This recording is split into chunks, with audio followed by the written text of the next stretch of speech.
Om Shanti. Today, the some and good people think I will help to others, but they don't know what is help. Do you understand what is help? Do you know? Help means without selfish and with love.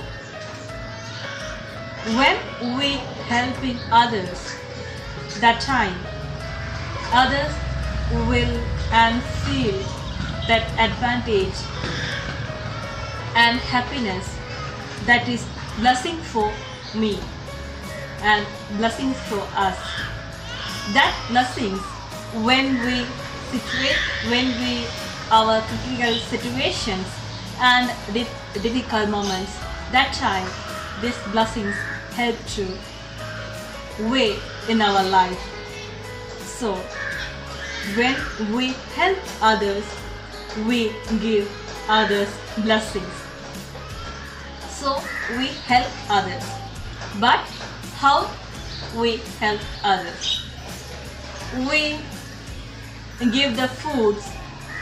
People thinking we give the foods and we give the dresses.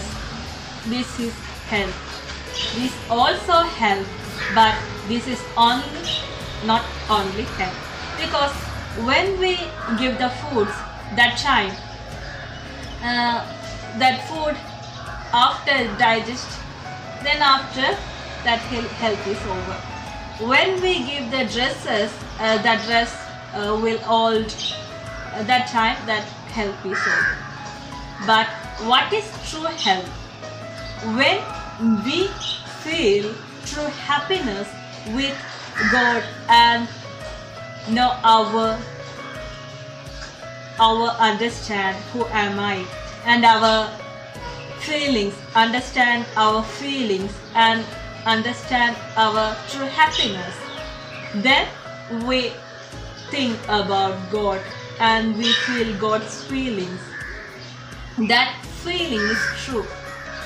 When we feel feelings true, then after will automatically our health moments also true. So we help others. Om Shanti.